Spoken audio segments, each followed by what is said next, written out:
BFM Business, midi, l'heure H. L'invité avec Edwige Chevrillon. Le directeur des études à l'Institut Montaigne, Nicolas Bocquet, notre invité. Bonjour. Bonjour. Merci d'être là. En fait, vous avez publié, je le disais en fin de semaine, une note assez critique, sévère vraiment, sur l'action publique face à la crise du coronavirus, du Covid-19.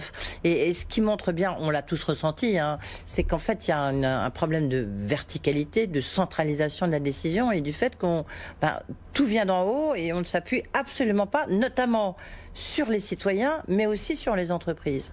Est-ce que là, vous dites au chef de l'État banco par rapport à son intervention d'hier, où il a dit il faut réorganiser en profondeur l'État. Là, vous dites... Vous avez raison. Absolument. Alors il a dit plusieurs choses. Il a dit il faut réorganiser l'État et il a dit il faut faire confiance aux acteurs locaux, et il faut faire confiance aux entreprises, il faut faire confiance aux collectivités locales, aux citoyens qui ont mis en œuvre beaucoup de créativité, beaucoup de réactivité face à la crise. Je crois que c'est le point essentiel. C'est l'articulation des deux. L'État a beaucoup fait. L'État a été capable de réorganiser très rapidement les hôpitaux, capable d'apporter une aide économique très rapide et très forte.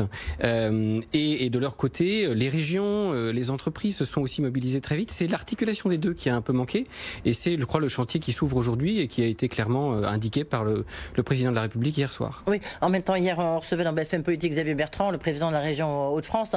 Et il disait souvent, on a appelé, c'est nous qui avons géré pour essayer de trouver des lits de réanimation ailleurs. On est passé un peu au-dessus de tout le monde pour pouvoir agir. Donc, et d'où cette volonté, effectivement, du pouvoir local ou régional d'assumer plus de responsabilités.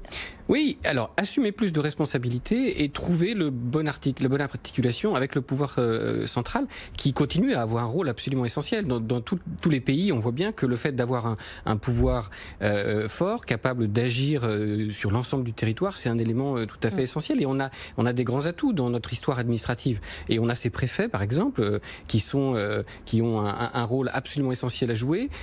S'ils sont capables d'agir davantage en lien avec les acteurs locaux, et pour ça, il faut aussi leur donner plus de responsabilités. Il faut, je dirais, ce qu'ont fait beaucoup d'entreprises dans cette période de crise, raccourcir la chaîne de commandement et permettre à l'échelon supérieur de fixer une orientation claire et à ceux qui sont sur le terrain d'agir, de prendre des initiatives, de prendre des responsabilités. Nicolas Bocquet, comment vous avez travaillé? Vous avez interrogé, je crois, une cinquantaine de personnes, enfin de personnalités, de chefs d'entreprise, de responsables politiques, administratifs. Et après, comment est-ce que vous avez progressé? Alors, c'est ça, la première étape, c'était d'écouter. On a commencé au début du mois de mai, dans une époque où, à un moment où on préparait le déconfinement.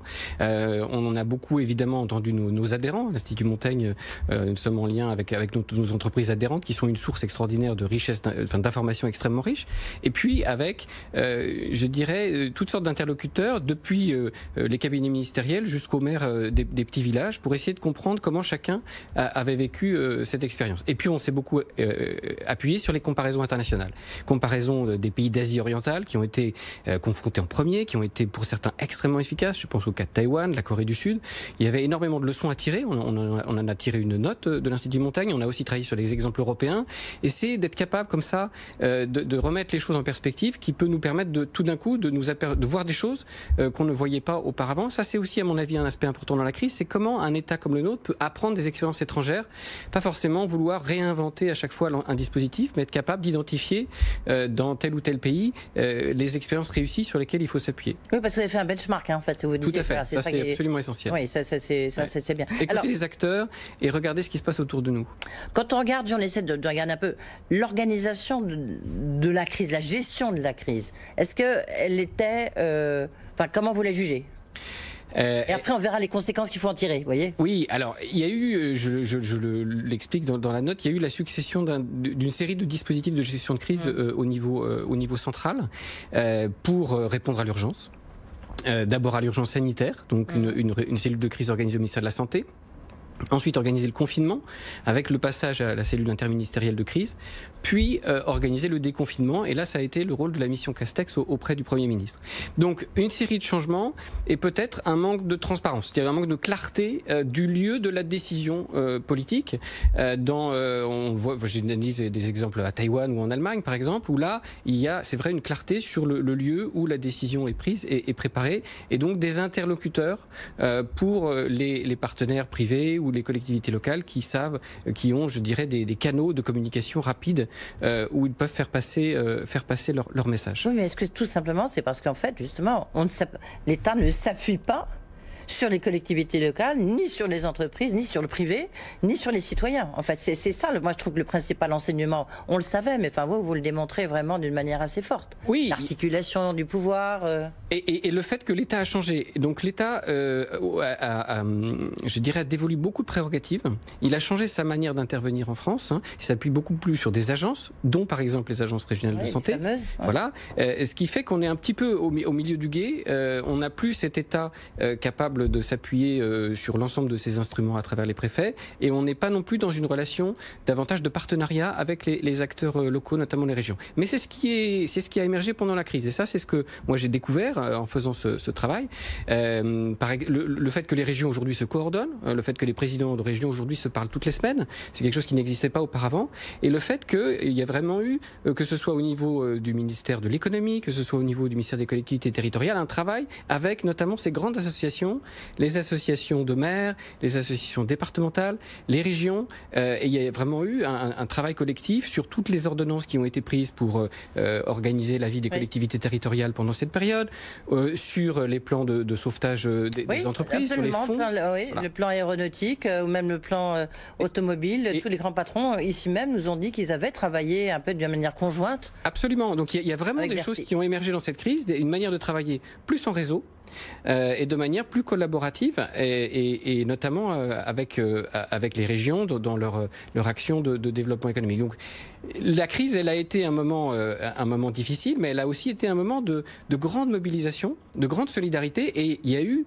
des choses je dirais, il y a eu sur certains chantiers des déblocages qui se sont faits. Je pense à certains chantiers numériques, notamment au sein du ministère de la Santé. Quand il a fallu en 3 semaines faire ce fichier SIDEP qui permet aujourd'hui de savoir exactement les résultats des tests auprès de 4500 laboratoires, on a fait ça en 3 semaines.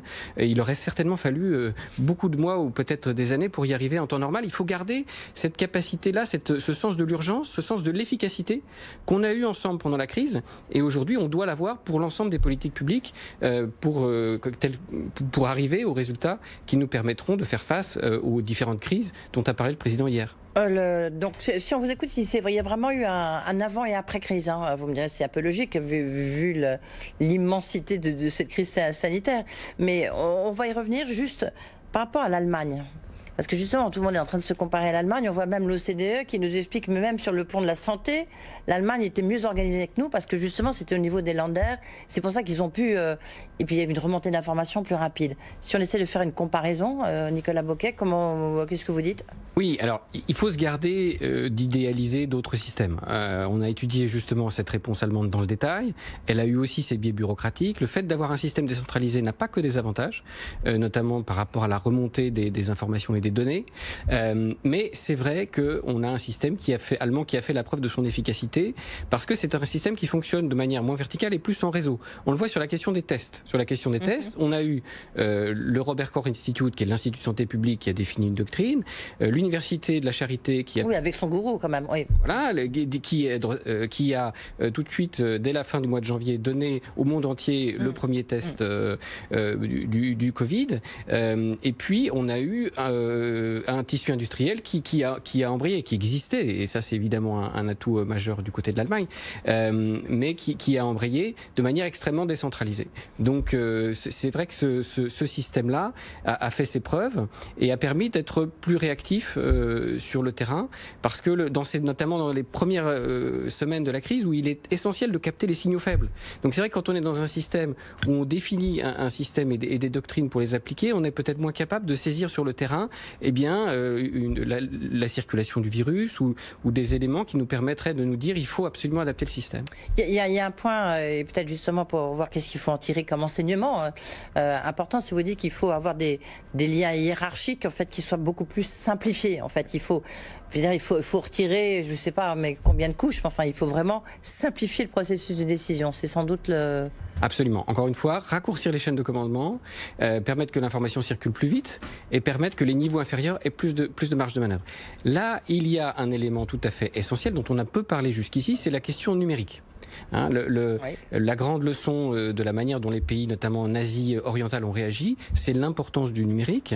Et là, c'est évidemment probablement quelque chose qui nous a manqué, à la fois pour produire très vite des données fiables sur la circulation du virus, pour l'organisation du système de soins et pour l'organisation de l'État en général. Et organiser l'État autour du numérique, c'est permettre d'élaborer ensemble les données, les informations, de les partager et d'être plus sur une gestion, sur un mode de gestion de projet, de mobilisation collective, davantage plus horizontale. Donc le numérique aujourd'hui, c'est un instrument indispensable, mais c'est aussi l'outil pour transformer la manière dont l'État fonctionne. Oui, c'est sans doute ça, là, en fait, c'est presque le point, j'ai envie de dire, le plus important. En fait, c'est ce qui va permettre, parce que jusqu'à présent, le petit chef qui conservait son information, là maintenant, il ne peut plus la conserver, donc ça met tout en mouvement, quoi. Et c'est un petit peu ce qu'on a vu, hein. C'est un petit peu ce qu'on a vu, notamment sur les données de santé, c'est-à-dire le réflexe de ne pas partager la donnée. Je pense notamment le fait de ne pas partager la donnée et les informations sur le virus avec les acteurs locaux. C'est très difficile pour les citoyens, pour les maires, de savoir comment le virus circulait, comme si cette information ne pouvait pas, comme s'ils n'avaient pas le droit d'en connaître, alors que c'est quand même leur responsabilité première que d'informer, rassurer ou mobiliser leurs concitoyens. Et ben voilà, il y a peut-être cette fois-ci là sur un monde d'après. Hein. Merci beaucoup Nicolas Boquet d'avoir été avec nous, donc directeur des études à l'Institut Montaigne, et je vous recommande la lecture de cette note. Merci beaucoup. En accès libre sur notre site. En accès libre en plus. Merci beaucoup.